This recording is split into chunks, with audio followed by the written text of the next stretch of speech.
Welcome to Hort Culture, where a group of extension professionals and plant people talk about the business, production, and joy of planting seeds and helping them grow. Join us as we explore the culture of horticulture. Well, hello. How's everybody doing today? Well, hello. Once again, doing good.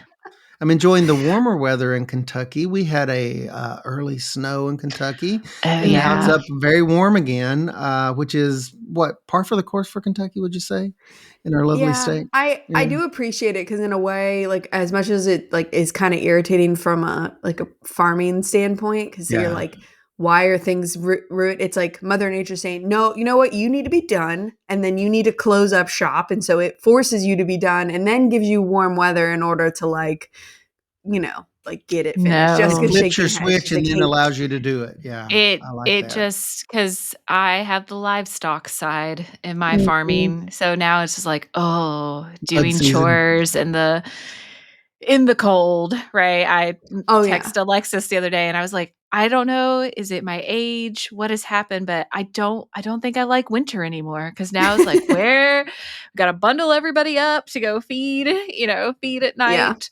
and it's so dark. But now it's warm again. So we went from I don't snow like to warm.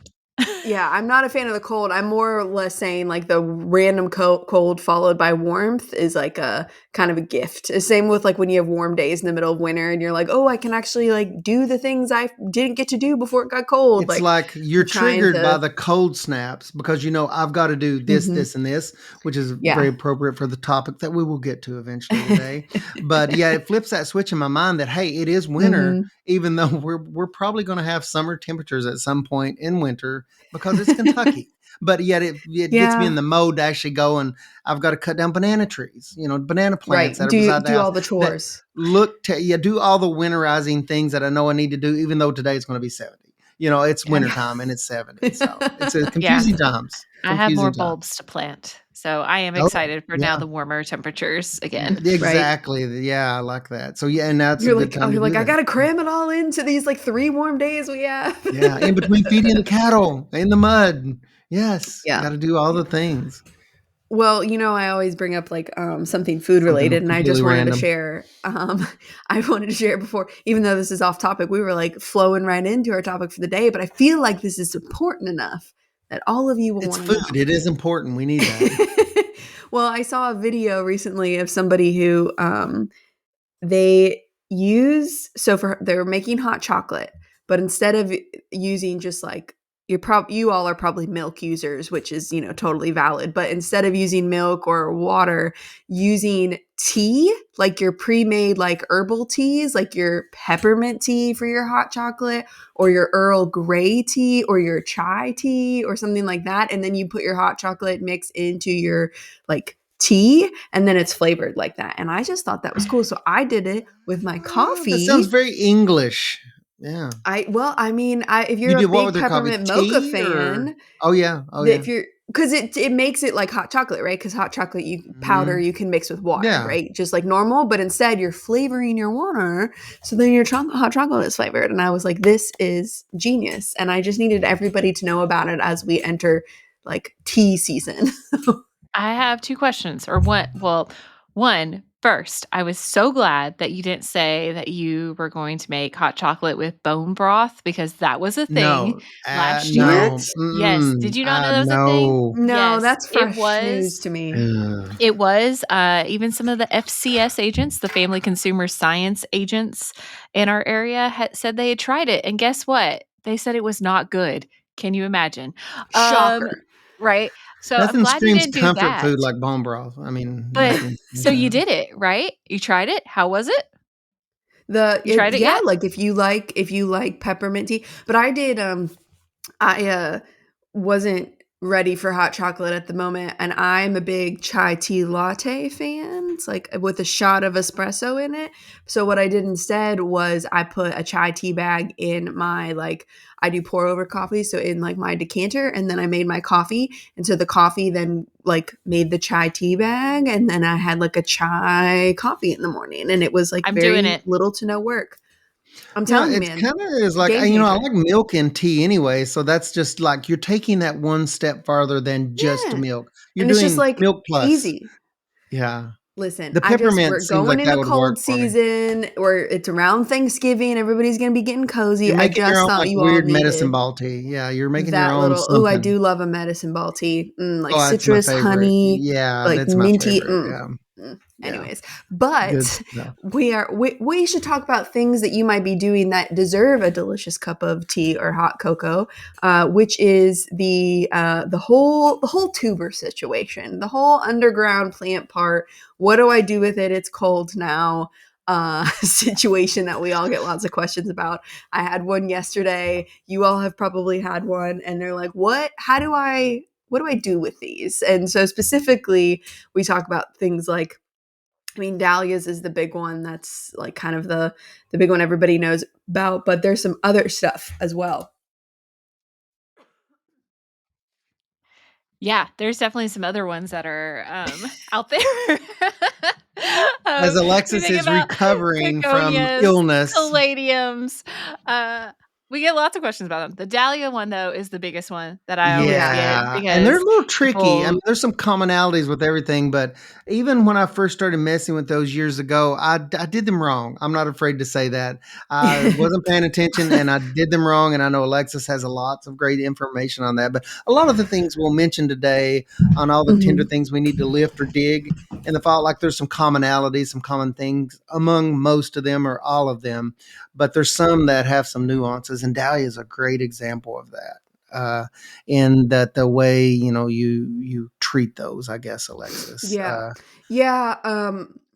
So I think the biggest thing to point out, and it's like very obvious, but sometimes it's like to start to make sure your brain is wrapped around with, what are your goals for when you're storing these tubers? You don't want them to rot and you don't want them to dry out. Okay. So, like, usually it's one extreme or the other. And I have lost, bulbs and corms and tubers and all that kind of stuff to both of those before. And because I guess, and the other thing is, there is no correct answer for every person every year. So I've done a lot of different type of storage situations. If you move houses, if you put a dehumidifier in your place, it's going to change the way you store something. And so what works one year is not always going to work the next year. And keeping in mind that there's those two ends of the spectrum. You don't want them to rot and you don't want them to dry out. And I think making sure you have that in your brain ahead of time makes all of the storage stuff, like, to go through a little bit more, like, make more sense, that those are your two goals, and it's relatively easy to combat both of them. And the next thing that you have to keep in mind is temperature. So there are some outliers we'll talk about that really want, super warm temperatures or even super cold temperatures, but majority of the stuff that you're going to lift and dig are all going to be within that like 40 to 50 degree Fahrenheit range for storage over winter. So basically, you don't want them to freeze. And, if it's a little bit in either direction, you're probably going to be fine. But, to make sure you're fine, between 40 and 50 is usually the goal. I've had, dahlia crates get down to 38 before and had no problems. There was a little insulation in Mhm. there, so I think that's what helped. But really, you just don't want them to freeze in that water and stuff. So your goal is always 40 to 50. And then as far as storage goes, there is about a billion different ways to do it. I mean, again, it just depends. Are you in a dry environment and therefore you need to make sure your tubers aren't going to dry out? So you need to take steps to keep them moist.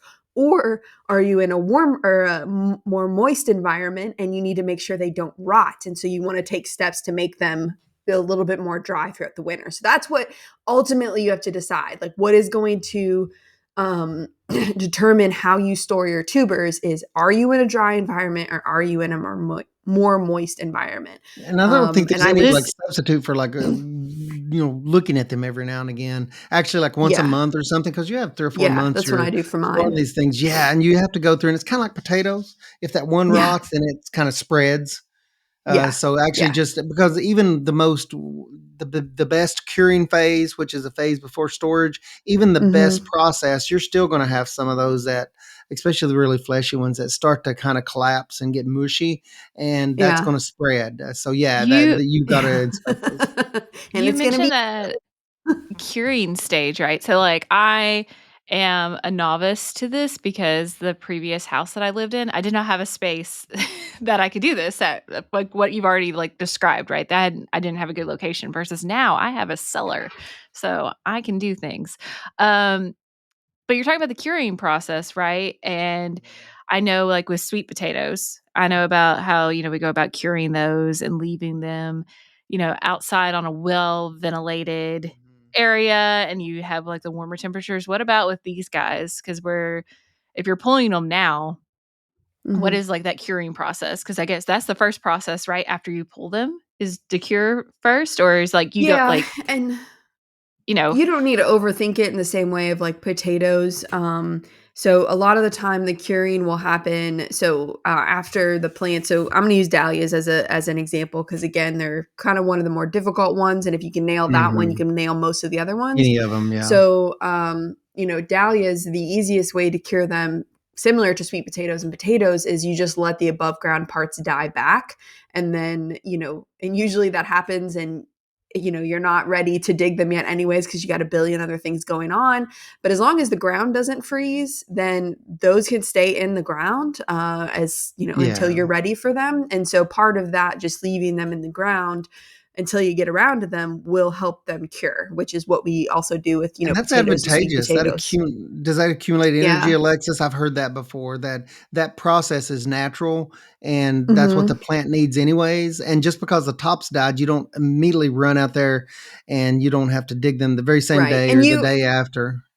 yeah, and there is a misconception that you have to wait until the above ground parts die, and that is not Mhm. true. Yeah. But if you dig them early, which I have done before, because if you got time, the frost is coming, and you're just wanting to get it out of the way while it's still warm and dry. You might go ahead and dig them, and that's fine. You can totally do that. You can cut them back and dig them the same day, but you're going to have to do some of that curing, and usually that just means letting them kind of dry out somewhere for a little while before you pack them up. Um, just a few days really is what you're looking for. It's not quite the, rocket science that I Do you normally swear do a sweet couple potatoes weeks, are. Alexis? Couple Huh? weeks, 7 to 14 No, days? even just a few days Is it? with good ventilation. Like if you Yeah. throw them in some crates that have, holes all the way around, or, set them out on a table or something, a few days with some, a light fan running usually will be enough. The other thing I tell people if they are not experts in storing tubers is to leave the dirt on them. And so you can knock off the big clod so they're not super heavy and they're not taking up as much space. So, whatever you can get off relatively easy with your hands. Is great, but that layer of, dirt that's on the tuber is actually going to help you, right? It's going to hold in some moisture. It's going to also prevent some bacteria from getting in there, from the outside. And, it will contain rot even a little bit, like just that light layer of dirt. And so I would say if you've never done storage before, whether it's, gladiola or whatever, don't wash them because you also are you're wetting down the surface again. You can have other bacteria and stuff because those tubers are wet. So it's just not it's easier, right? Like nobody wants to be, as someone who's done it, cleaning off tubers in the wet mud everywhere, spraying them off, and it's cold outside. It's like the most miserable job you can do in the plant world is cleaning stuff when it's cold. Yeah, it seems like I'm team no wash for all of that stuff, and once they Mhm. go through like a curing phase of however a week or two, whatever your process is, and I don't even do a lot brush anymore. I just kind of knock off the excess, but I mean Mhm. that's not on a commercial scale. That's just me personally. But if you're a home gardener, I think it's much better, yeah, not to wash Yeah. those, and much if easier at the most, process. yeah, and if you're giving them as gifts, which that they make a great gift. You may take a light brush or something and to get a little Mhm. bit more of that excess off if you're going to package those up for a gift. But yeah, that's a really And good you'll point. see a lot of people, large growers will start dividing. So as soon as they dig, they're going to divide. And so they will wash when they divide because, you've got to be able to get in there and see the eyes and see where you're going to do division at. But they are typically more commercial style growers, and they have a very specific area that they know and it's dialed into their storage, and they have to start dividing early in order to be able to get everything done to sell them to people in the springtime. So it's how they get their counts and stuff. So you will see that. It's not wrong. If you have a really great space for storage and you want to do it in when you dig, there's nothing wrong with it. I would just say, like, in my experience, you can get away with a lot more if you don't wash and divide them early. Now, that being said, they take up a lot of space when they're in clump form, which Yeah. is not always great when you're digging, hundreds and thousands of them. So again, that's another reason people divide. I always tell people, if you don't have space, divide it in half, see if you have more space then, because some of that stuff falls off and you can arrange them a little bit easier. And if that doesn't work, divide them again, but you want to divide it as minimally as possible to make it fit. And so you might, cut a clump in half or in thirds or something like that, but as minimal as you can for easiest storage would be We my were just talking about for recommendation. homeowners.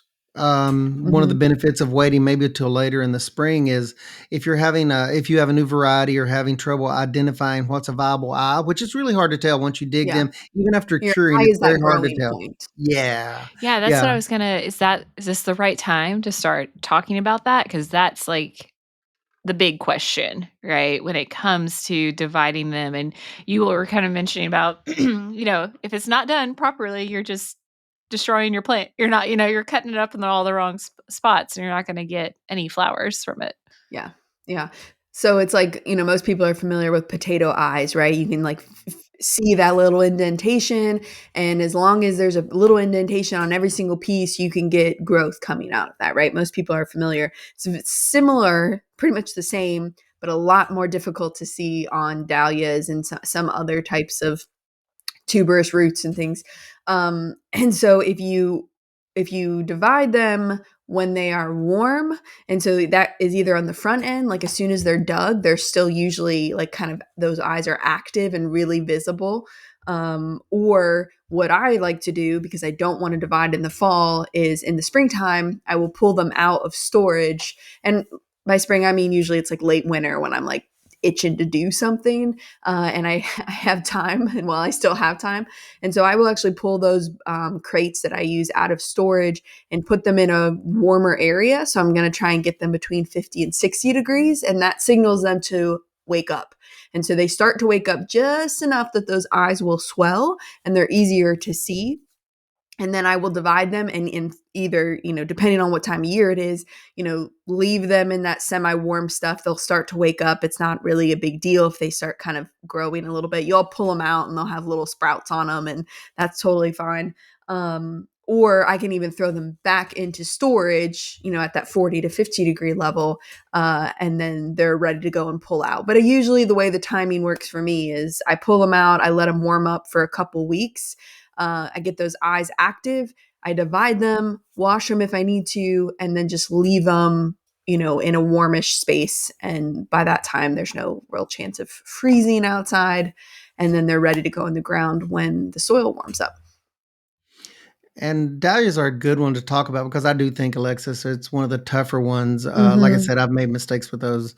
When I was in college, we were dividing a bunch at the college farm, and I Mm. just saved the expanded root structure, not knowing that the important part of the eye is really close to the stem. So if you haven't, Yeah. and it's hard to explain, but it's easy to see in a video. There's several good extension service videos online. I'd encourage you guys, if you've never done it, to go and Mm-hmm. watch it. Once you see it, you're like, oh, that's what I'm Yeah. looking for, because the important part is actually very close to the stem. And even some varieties I've Mm-hmm. seen eyes up on the stem, Up on the but stem. Yeah. Yeah. primarily at Yeah. the base of the stem.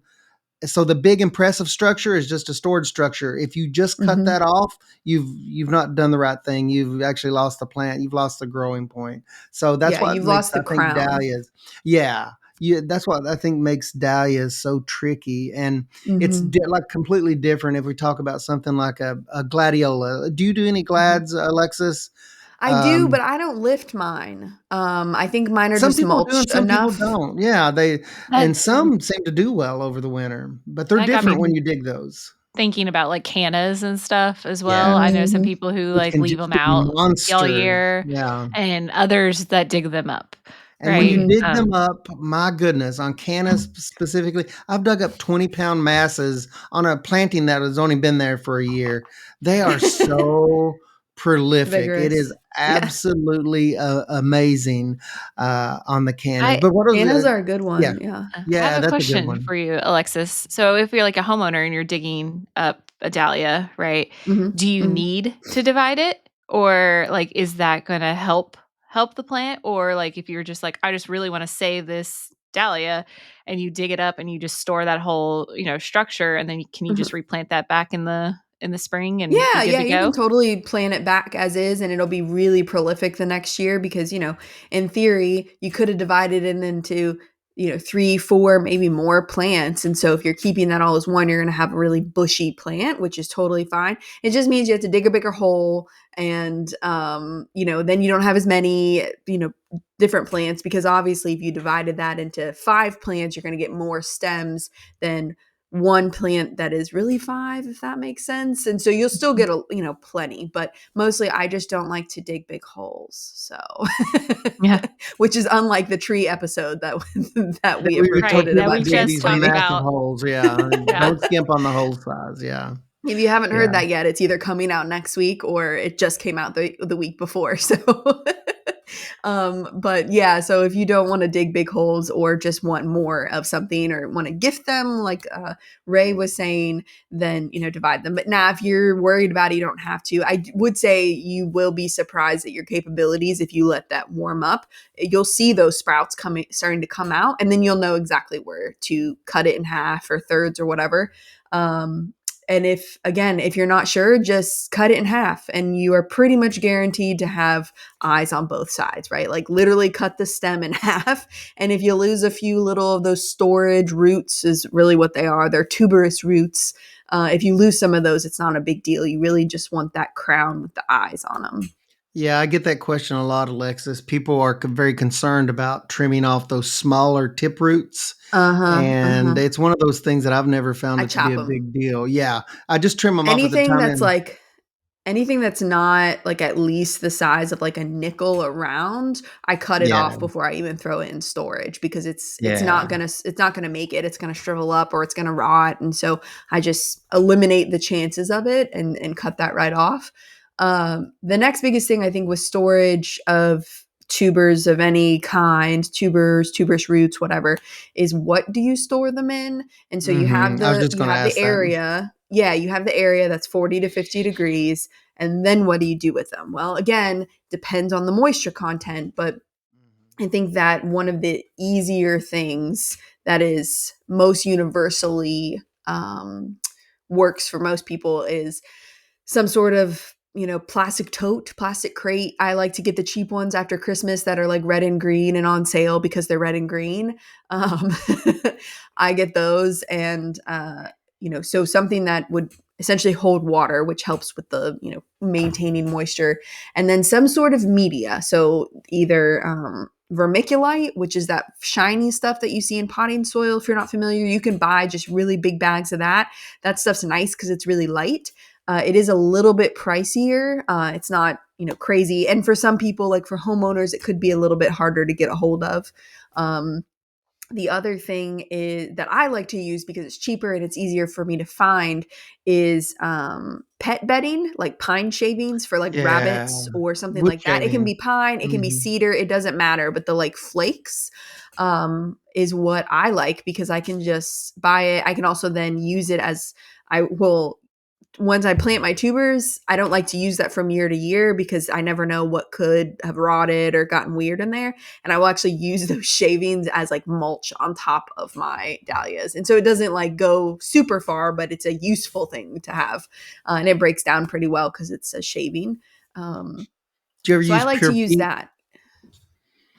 Pure peat, do you ever use that, peat I have moss? used peat. Yeah, I have used peat before in my environment that holds a little too much moisture. So I get more Mhm. rot on mine, but Yeah, I I think that was wondering. I'd rather my tubers be on the drier side, because even if they're pretty Mhm. shriveled, you'll be surprised at how much they'll bounce back versus you're less likely to bounce back from rot.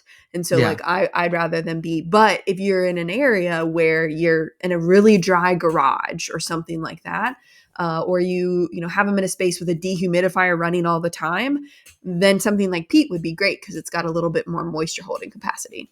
Mhm.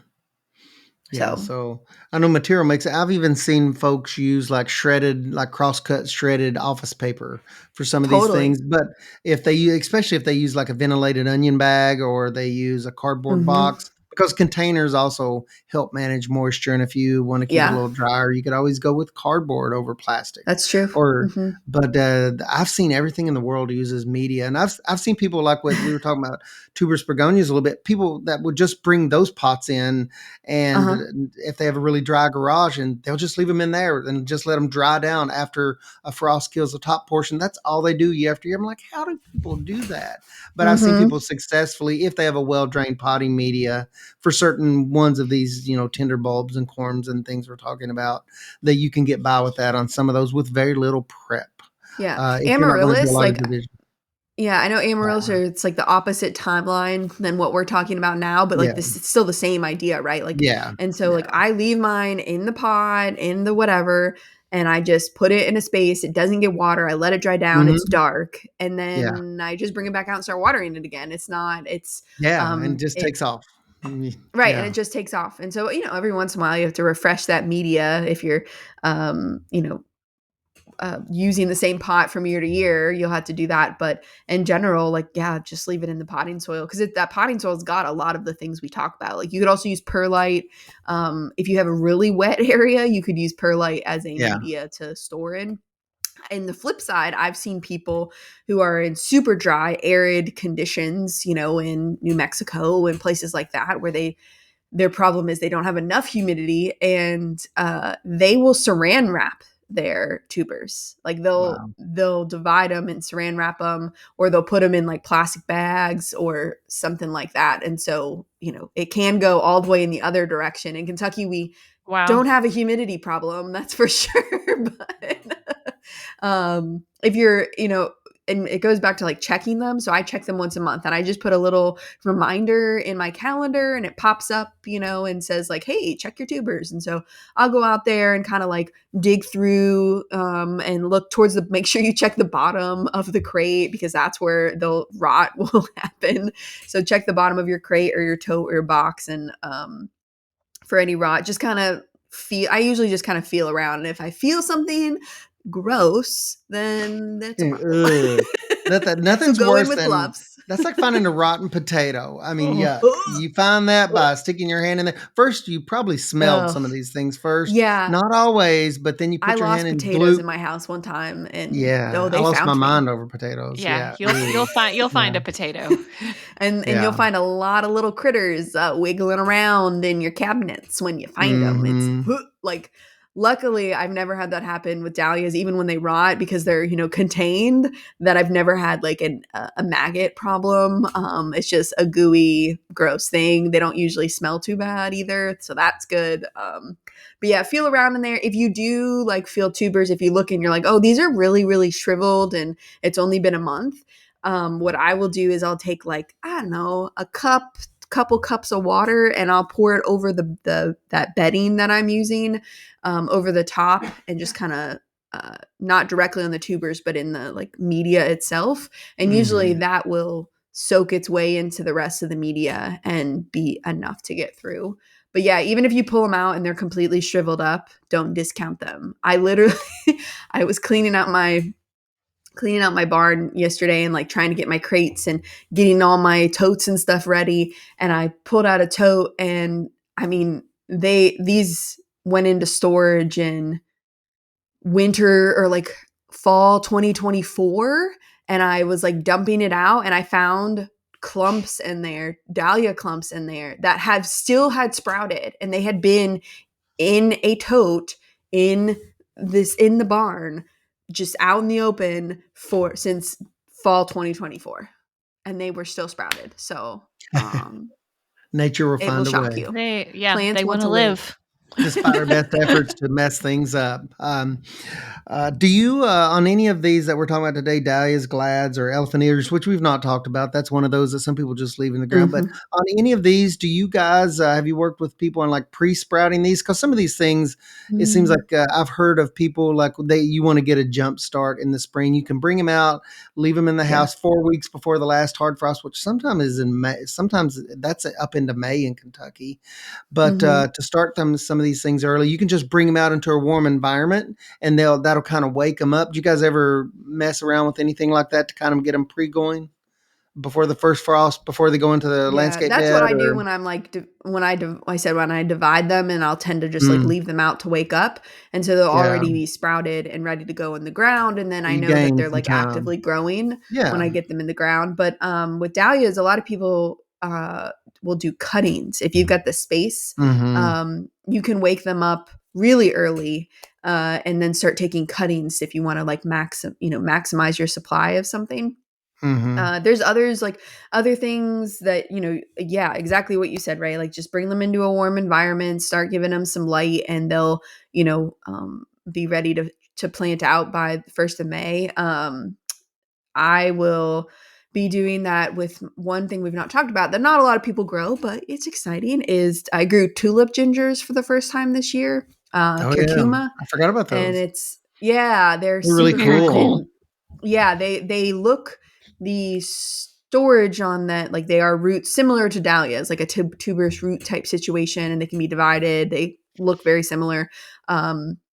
But they need to be stored a little bit warmer, so they're more on the 50 to 60, because remember, these are jungle plants, where Yeah. dahlias are actually native to, the So mountains like in the Mexico. caladiums we were talking about. Certain Yeah, ones are warmer. Yeah. certain ones are warmer, so definitely do your research if it's something new. So these ones will be stored a little bit warmer than I do my dahlias, which of course is annoying because I have to find another place for them. But Yeah. they are very long season and they like it hot, so I'm going to bring those out and like pot them up early, because I want to get a longer season out of them, because it takes them a while to get going. And so I'll bring them out and like actively try and get them like really going, so that I can put them in by May. But yeah, that's totally doable, and it's exciting, when you're like just ready for spring, and you're like, oh, I just want to do something, and you can bring out some plants and get them going, and you'll get a month jump start on blooms a lot of the time for this stuff. We've talked about all the nuances of this stuff and all the similarities, commonalities between the process, but I want to know what your guys' tool sets are.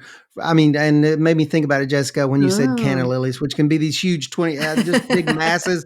I mean, I want to see what your tool sets are. Paint us a picture for like what's your essential tools for when you're tackling, all the divisions of all these root structures. I've seen people use everything in the world, depending on kind of what they're working with, from an axe down to fine needle tip snips. I mean, I've seen everything. So what's essential here when you're dividing based on what you're working with? I mean, Well, I would say one of your essential things for digging is a pitchfork, or like a yeah, I like carrot the fork flat or fork kind of something. thing. Yeah. Yeah, like a carrot fork. Yeah. So something with like tines to help you get Mm-hmm. underneath there. Now if you've got something like, I don't know, a peony that you're digging up, or cannas, you're probably going to need just a regular shovel for that. But for anything that's like more of an annual, once a year type thing, Mm-hmm. usually some sort of tined thing will help. And Yeah. then you're not cutting off a bunch of tubers. So that's mine. Jessica, do you have any Well, favorites? now that you said that, we moved peonies the other day at our house, Uh where huh. I wanted to move somewhere. They're in a location that they come up every year and they don't bloom, and it's because they're like in full shade. Yeah. So, just a shovel is all that needed, Yeah. and For you can those, see the definitely a little, shovel. probably say the wrong, the eye or whatever, the little buds Uh huh. already on them when at Uh this huh. time of year, dividing them up. But a shovel or the pitchfork, like you said, I've used that a Yeah. lot, more with, Mm-hmm. more vegetable production background, but with lifting things, that is very Hmm. Yeah. handy. Yeah, Yeah. I've broken the And handle out of some then of those guys, those slat forks, because I get really aggressive, and depending on what you're digging, I mean, it could be something that some of these things are only an inch below the surface, like a caladium, or if you're digging like an elephant ear, uh-huh. my goodness, it takes some effort. It takes some Yeah. effort to get some of those things out of the ground. Yeah. I've broken a shovel handle or two. Yeah, taking out that aggression. I've seen people use and one of my favorite things, and I believe it was cannas that got me into this. Uh, I don't do a lot with ornamental grasses anymore, but like an old bow saw for some of these things. We talk about being Uh-huh. delicate and drying down, but if it's one of these huge masses, I give up and go for the heavy equipment. One of my favorite things is this old bow saw I keep for that purpose in the garage. It's dull, and I just hack straight, like you said, Alexis. I'm Uh-huh. chunking them down into manageable bits, and I will deal with the particulars later, but I will just straight saw through the center of some of these things like a bludgeon. That is my style. I've people who are not like huge plant people, like, have never done something like this before. When they see plant people, like, people like They're us like, "What are go you after doing?" something, like, I Yeah. dug up a big old peony and was moving it to my house, Mhm. and someone was watching me. It was their peony, and so I dig out this big thing, and I've got one of those big long shovels, Mhm. Lots of and leverage. I just started like hacking at the crown, like you said, to divide it and Going at it. into Yeah. into a couple pieces, and I'm just like destroying this thing, and they are appalled. They're like, Yeah. "What is going?" I'm like, "It's fine. It's fine. I can cut It's this thing into cool. like 10 Yeah. pieces. It's Yeah, fine." it'll be Love. fine. It's called tough love. It's tough love. But I mean, it can be a um, delicate operation, like we were talking about in the beginning, or some of these larger yeah. clumps, you really have to use more of a coarse tool rather than a fine tool, and a little bit of For extra effort. once I get dahlias out of the ground, when I do end up dividing them in, for me, late winter, um, so I will cut back the stem with a pair of loppers, or I'll flail mow Mhm. them down, or whatever it is, mow them down somehow. But then when I'm actually dividing the tubers, I use needle nose snips, Yeah, which is I've what seen I a lot use of for people just for swear by cutting those. flowers. Anyways, it's just kind of a finer snip. I know some people like who are doing, the big commercial operations who are doing literally like millions of tubers. They'll use like box knives or like an X-Acto knife, like a Oh, Mhm. scalpel. wow. And part of that is because it's, number one, you can change the blade really easy, because when you're doing, millions, Mhm. your blade is gonna dull. And you're cutting But through, also yeah, they can be a soil. little bit more exact. So when they are taking a tuber, they're wanting to get every single root with an eye. Where I'm like, Mhm. meh, I just need majority of them to survive, right? I don't need to be as exact, and so they can do that with something like a scalpel, and it's easy to disinfect. So they'll do that in between clumps to make sure they're not Mhm. spreading any virus or bacteria, Yeah, commercially, from it's a clump lot to clump. different in it. Yeah, and I've Yeah, seen yeah. the So, commercial operations use fungicidal dips or sulfur dips or uh-huh. whatever, and I don't recommend that a lot for homeowners, but that is an No. interesting point on sterilizing with like a 1 to, Mhm. a 10% 10% like bleach a solution, yeah. solution. 1 Mhm. cup bleach, 10 cups water, and you can Yeah, just have that there to, like, dip your, dip. I would say you dip whatever you want in there, like your snips or whatever, but if you do your snips or something like that, make sure you grease them and clean them up afterwards, because Yeah, bleach will very corrode. corrosive. Yeah, So, yeah, you can use a there's a spray lot of bottle. difference. Yeah, Yeah, in and that. I would say, like, unless you've noticed a problem, or you're getting in, clumps from someone else and you don't know Yeah. what could possibly be on them, then you probably don't need to do that. But Mhm. if you've maybe noticed some issues with your dahlias or your cannas or whatever, um, dipping them in something between each clump would be really wise. Yeah.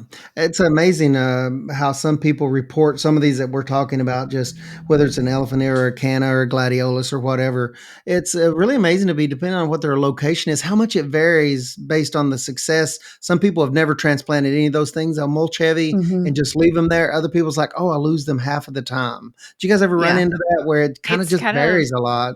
just the right place, like the luck of it. Like a I went on micro a climate. home Yeah. visit before where a guy had this massive canna that was beautiful, and Mhm. he said he'd been trying everything he possibly could to kill it. And it just kept coming back. And I was like, "What? People would love to have this," you know? He didn't realize Yeah. how they they grew, right? Until he Yeah. explained, I was like, well, you technically might want to like dig it up, right? Because he just kept cutting it back and everything, and It's got a lot of energy it in just kept that. coming. But it was like Yeah. out in the middle of a yard, right? It wasn't even in Wow. like a protected area, and it was thriving. Uh-huh. Versus I know other people who have them and they religiously dig them up every single year because one year they didn't dig them all, up and something happened and they only had a few survive. So they will like clockwork. Okay, it's Yeah. time to dig and move these into my basement or my garage. So I feel Usually like I that about my find banana it's plant. yeah. Yeah, your banana Oh, you've got some and now I'm, like, hefty banana trying to plants. kill them, constantly trying to kill them because they will not die, and I'm like, "You were supposed to die in the winter." They don't die because they're close to the house in a little microclimate. Uh-huh. That's what it is. Yeah. They're doing too They well, and I'm sick of them. usually with stuff like that, I have found because I've overwintered like my like large dahlia thing, Mm, and usually it's moisture, and so they rot. And it's the cold and the mhm, rot, right? Like if they can take a lot of water if it's warm, but they can mm. handle cold if they stay relatively dry. And so, if you're wanting to do some experimenting, I would say, do a heavy mulch on some of your stuff, and then if you want that extra layer of protection, like you actually care if it lives or dies, something that keeps out the water. So like we use silage tarps here, which are, not permeable. They're not a woven. They're just a big piece of plastic. A lot of people I've seen use like old billboards too that are like, weather resistant, but anything like that. And then you put that over top of your mulched area, and that's going to keep the water out. And so they can get cold, but they can't get cold and wet is usually what I have Oh, found. And so, you can give that a shot if you want to. yeah. You don't get to There's divide variations them in and get everything. lots and Yeah. lots of stuff, but it does have Yeah. its perks of, I don't know, not being disgusting and dirty and storing them and all the. I hate it. I hate it. Yeah, most of these things, like you said, they don't all store the same. Most of them do. 40, 50 degrees is fine. There are some exceptions we've talked about today, but just finding space for all the little projects. And I don't have commercial space. I've just got a garage. It's really good, 40 to 50 degrees in the winter, an attached Mhm. garage. But, it's like we got to have space for the other things that a garage is for typically, rather than a bunch of, stuff sitting around, plant materials. So, yeah, I it's am kind of so a jealous balancing of act like I'm so jealous of people who have like unfinished basements or like crawl spaces that are easy to get into, that are because just that is perfect. like yes. premium space for stuff like The this. Like if you humidity, if it's in good yeah, shape, it's perfect, yeah. you basically don't have to try, and like Jessica, they'll don't you have a store root perfectly cellar? well. Don't you have one of those setups? I do. That's what I was saying at the beginning. I was like, in the past, I did not have a garage or a cellar or a basement where I used to live. And so I would basically just be like, oh, dahlias, they're annuals in my house, right? Yeah. Like, there's no saving these ever because where am I going to put them? But Yep. now I have a cellar. So now, like, as we've been talking and you've been sharing, I was just like thinking of all the things that I Gosh, can you could do and add save. in my own Yeah, that'd be yard amazing. and put now down in that cellar. Mhm. I am so jealous. I wish we had a cellar. Just have, like, Um peach crates just full of all the things, Jessica. yeah. Yeah, just slatted crates just stacked everywhere. Yes, yes. Yeah, Store all my very vegetables cool. in there, all that Ooh, kind of stuff. yeah, But I all the don't know, a little goodies, all the it's your goodies. your root cellar or whatever. But anyways, we hope that helped. Usually it's hard because the answer is not the same for everybody, and it's like, well, The it's the general classic. They're like, process oh, is can I do similar. this? And you're like, well, it depends, which is what every plant person hates to hear is it depends. I want the exact Just answer now. yeah, there is no one shoe fits all for storage options. Just if you check on them and you notice they're starting to rot, then you know you need to get them drier, and vice versa. And as long as you can keep them above freezing, but below that growing air, thing, which Mhm. is for most stuff 55 degrees. Lower than that is great.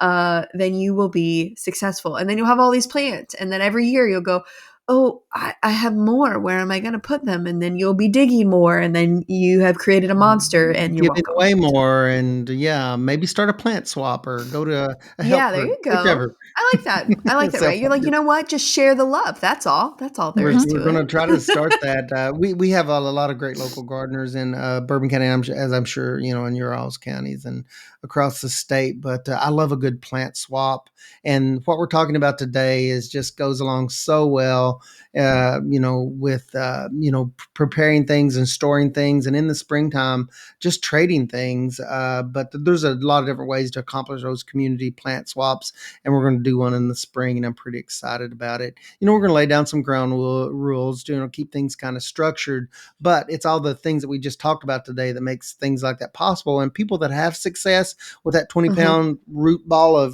or that root mass of canna lilies, and it's like, what do I do with it? It's like, well, go and trade it for something you want more, trade it for that dahlia or Yeah. whatever. Yeah. Yeah. Yeah. So good That's stuff. awesome. Yeah, I always Get it forget somewhere about there. those. I just feel like I have to grow them. Like I'm like, well, they're here, so I got to put them in the ground.